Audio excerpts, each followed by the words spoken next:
Hi everyone and welcome back to my channel. My name is Sadie and today I'm going to be talking about how my depression and anxiety have impacted my finances.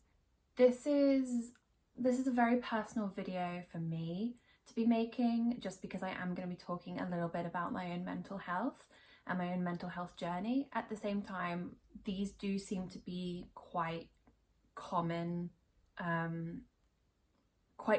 issues that affect people's finances due to mental health. I'm by no means saying that these are the only issues, but these are ones that are very specific to me, but also that I have heard from other people in conversations I have had with the people in my life. So, first of all, please like and subscribe to this channel if you're enjoying my content. It massively helps. This is a passion project for me, but just that support means more than you guys can know. So go ahead and do that if you want to, and let's get into the video. So the first way that my finances have been impacted by my depression is when my depression is bad, or when I have a specific down day, I can use shopping as a distraction. It's something I can do quite mindlessly, but I can get really absorbed in, which is A, not healthy in any way, shape or form.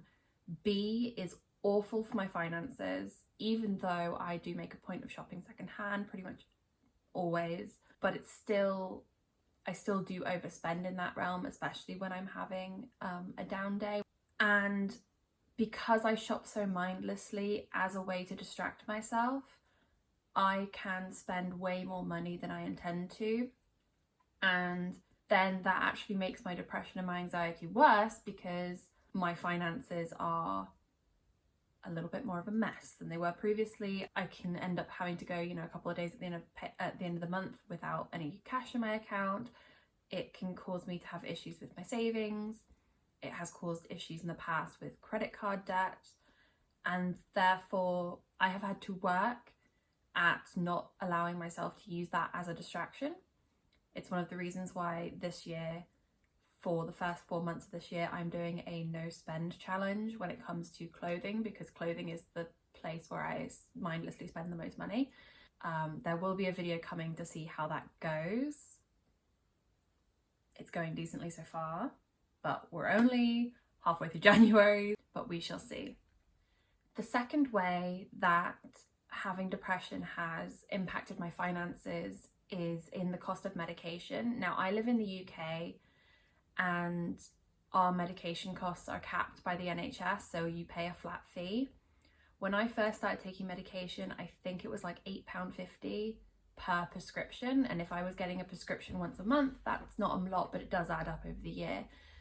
And then the NHS had to, due to our government, and that's a whole other conversation, had to up the amount that you would pay per prescription. So now I think it's almost 10 quid per prescription.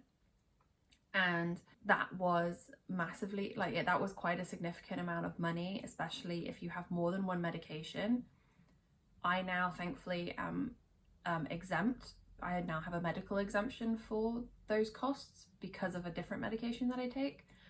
But paying for medication was definitely something I had to think about, and definitely was something that impacted my finances. Depending on when I had to get my prescription in the month could affect that, because if it was, the last couple of days of the month, I might not have that money and I might have to take that out of savings or pay with it on a credit card, which again, £10, £9 is not a massive amount of money, but for some people it really can affect how you have to budget and how you have to think about your finances.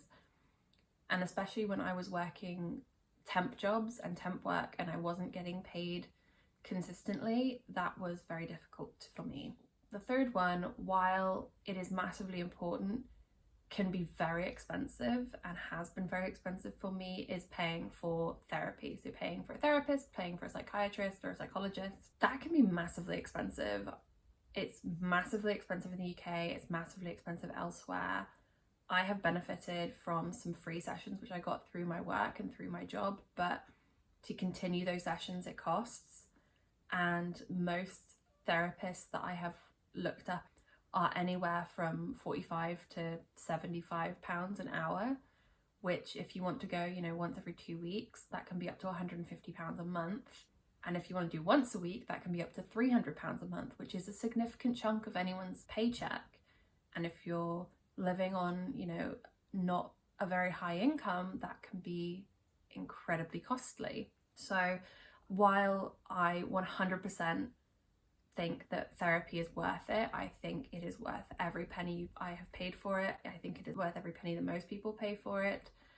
It is something that has impacted my finances. I have had to prioritize a therapist over savings. I've had to prioritize a therapist over putting money into my retirement, and that is a very difficult decision to have to make, and it can impact my depression, which then makes everything worse. So it is 100% worth it. I absolutely advocate for therapy. I absolutely advocate for people to see someone to talk to, but it is something that has impacted my finances quite dramatically.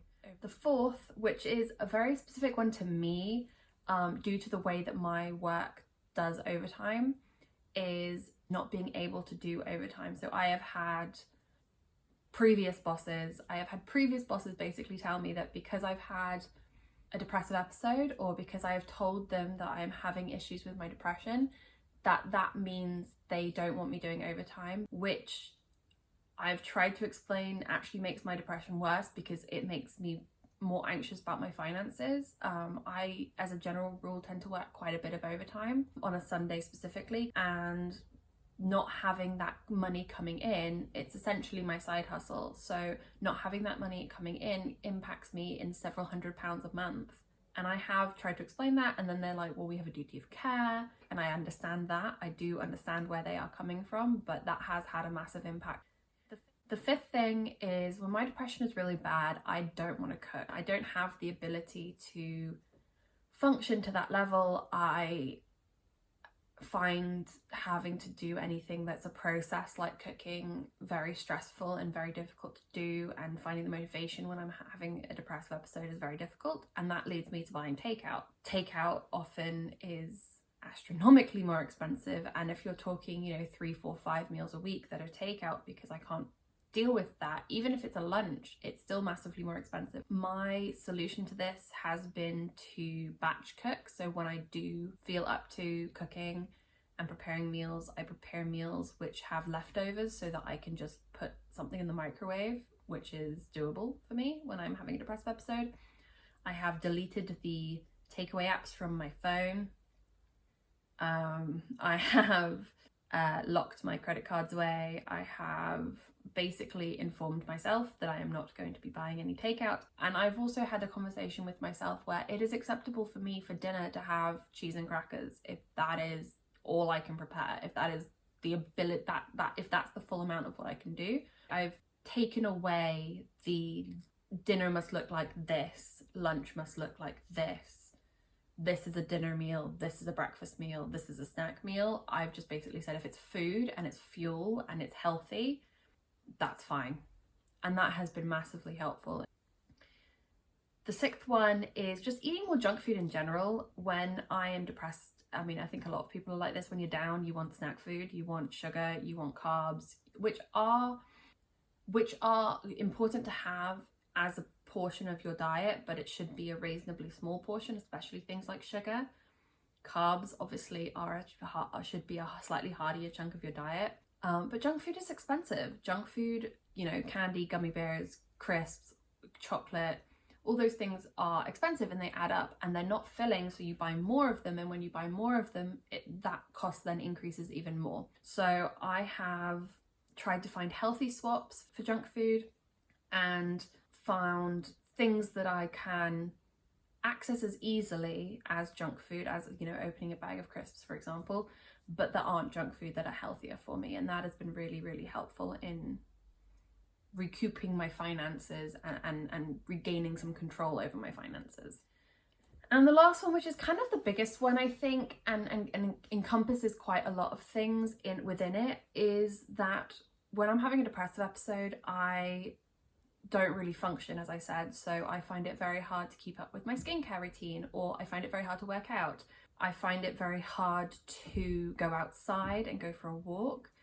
And therefore that leads to me having to spend more money down the line in order to fix the issues that were caused by me not doing those little daily things. So in terms of skincare, it's having to go to a dermatologist for spots and for scars from hyperpigmentation from spots, because I wasn't doing my skincare routine, and so the oils in my face just kind of ran wild. It's having to pay for a personal trainer for a couple of classes or a couple of sessions in order to get ideas of what I should be doing in order to fix the not eating well, but then also not working out, not moving, not doing those things. And if I had just done, you know, the 30 minutes a day or the 20 minutes a day of movement I should be doing, I wouldn't have had to do that in order to start to correct the unhealthy road I went down while I was having a depressive episode. So thank you so much for watching. These are 7 ways that I think my depression has most impacted my finances. If you enjoyed this video, please give it a like, please subscribe. There is a little subscription button over here if you hover. Hey guys, this is Editing Sadie here. I have stuck my hands on the wrong side of the screen as I was editing. I just realized that. So if you hover on the right hand side of the screen, bottom right hand corner, you will see that there is a little subscribe box. All right, I love you so much. Please stay safe, stay sane, wear a mask, all that good stuff. I love you all so much, and I will see you in my next video. Goodbye.